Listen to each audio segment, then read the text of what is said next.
If you're looking for a new free-to-play MMO action RPG you can play almost anywhere, then Crystal of Atlan is launching worldwide on PC, Android, iOS, and the PlayStation 5 on May the 28th, 2025.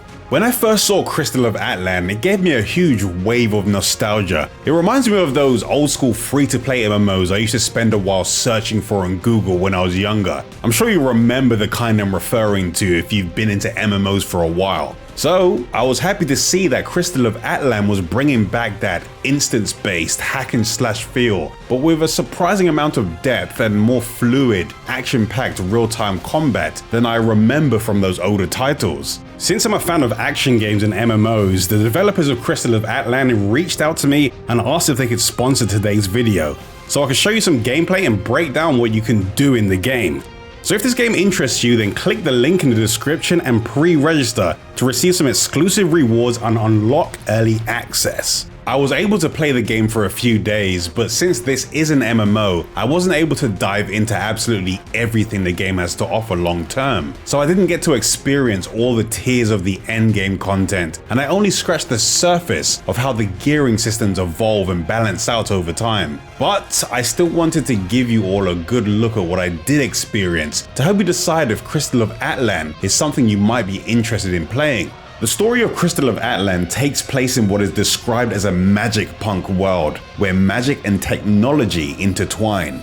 As soon as you begin the game, you're thrown right into class selection. Initially, it looks like your character's visual appearance is tied to the class you pick, but as you progress further into the game, you unlock appearance customization options. From what I saw in this beta, making changes to your look will cost varying amounts of in-game gold, depending on how extensive the modifications to your character are. Based on what I played, there were 4 classes to choose from, and each of those classes branched out into advanced subclasses that changed the character's appearance, attacks, and core skills. Based on the classes that were available when I played, the Swordsman is a melee damage dealer that could evolve into the Magiblade, which was an agile magic-based sword fighter, or the Berserker that could manipulate its health to provide shields to take advantage of their increased damage while at low health.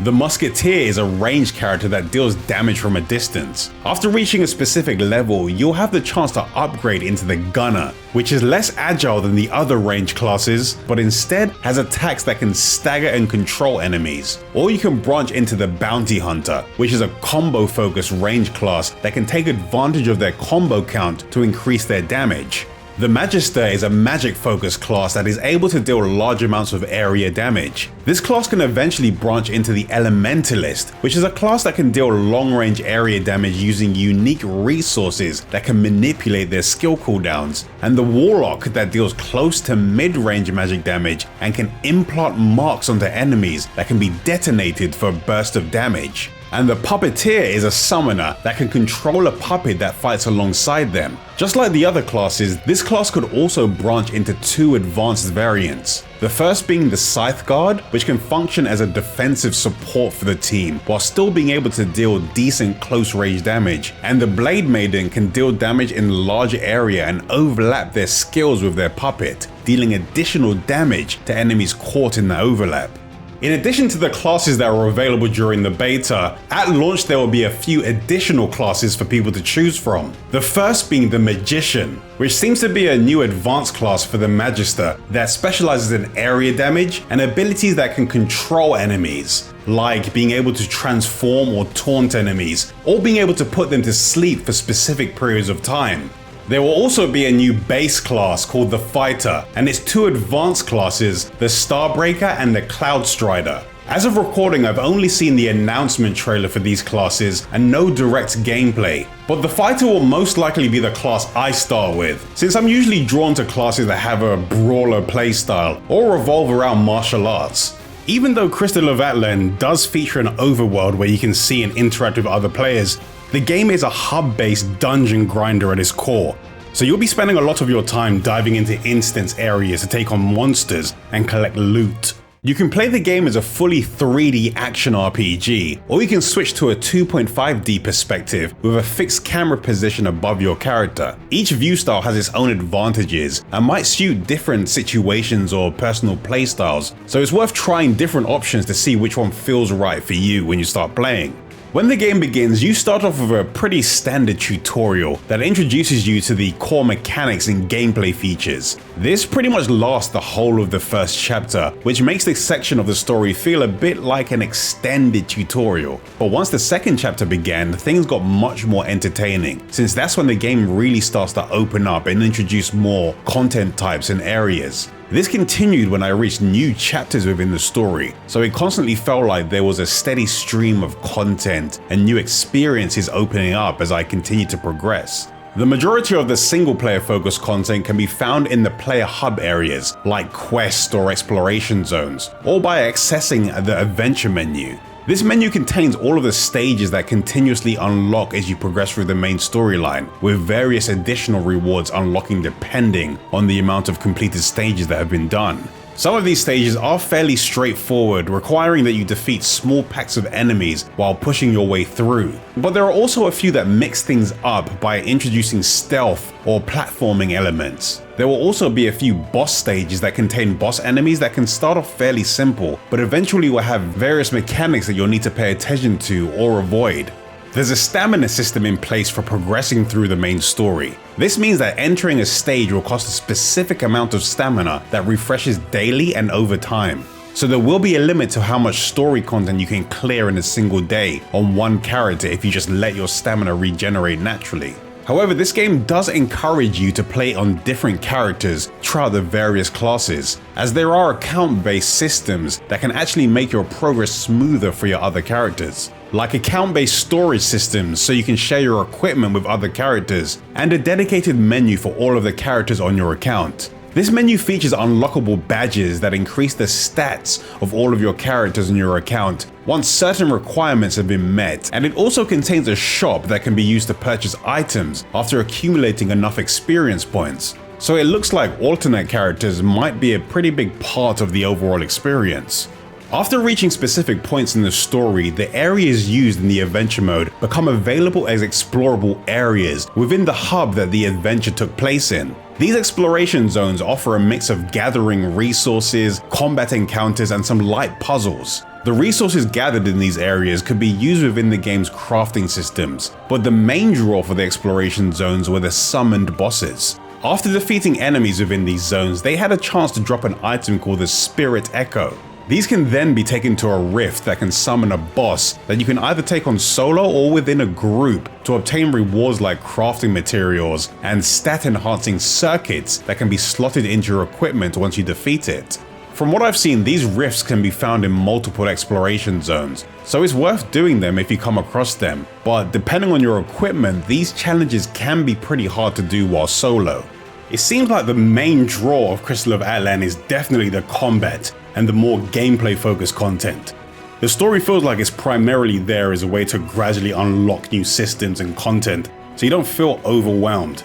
So while you will need to play through it to unlock content, it doesn't seem to be the central focus. Beyond the main story and the exploration, there seems to be a good variety of other things to do. The early game content was pretty single player focused, but as the game progressed, it does lean into group focused content a lot more and encourages you to team up with other players to complete specific progression related quests.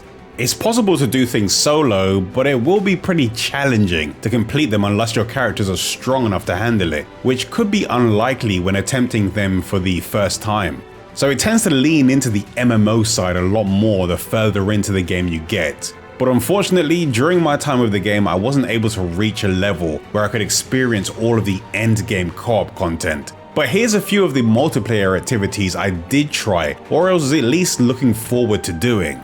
In Tempered Trials, you need to defeat waves of enemies within the time limit, with more rewards being granted depending on how far you reach. And in the arena, you can fight solo or in a pair against various tiers of enemies and progress your way up to the finals, earning rewards along the way. There's also 4-player dungeons where players can work together to use various mechanics around the map that can be used to weaken the bosses in the dungeon. And there are also hard mode co-op versions of the Adventure Quest bosses that offer even more rewards.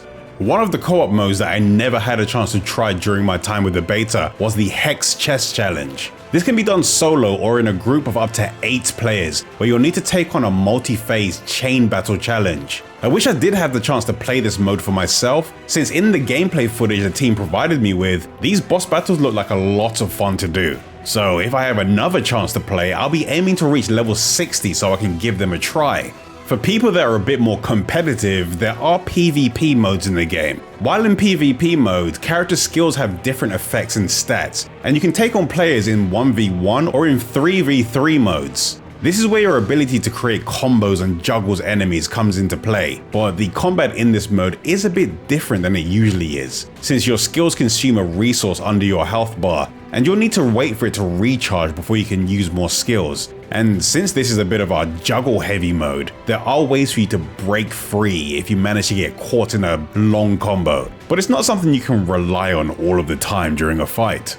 There are also limited time guild versus guild wars with 20 versus 20 player PvP and PvE elements, and cross server battles. And from what's been said, the winning teams unlock buffs for everyone. This isn't something that I had a chance to see or try for myself, since I wouldn't have been any help to anyone since I was still making my way through the story while I was playing. But there were a few other guild-focused activities that I had a chance to take part in, like defeating specific designated targets for your guild to earn rewards. From what I could tell, certain dungeons and the PvP modes seem to be freely accessible without the need for stamina, but in general, the dungeons that contribute to your power or progression usually require stamina to claim their rewards. The combat system in Crystal of Atlan was the main thing that stood out to me. It's very fast-paced and combo-focused, and since there's a lot of build and skill customization, it's flexible enough for you to experiment with over 20 skills to create a playstyle that feels comfortable.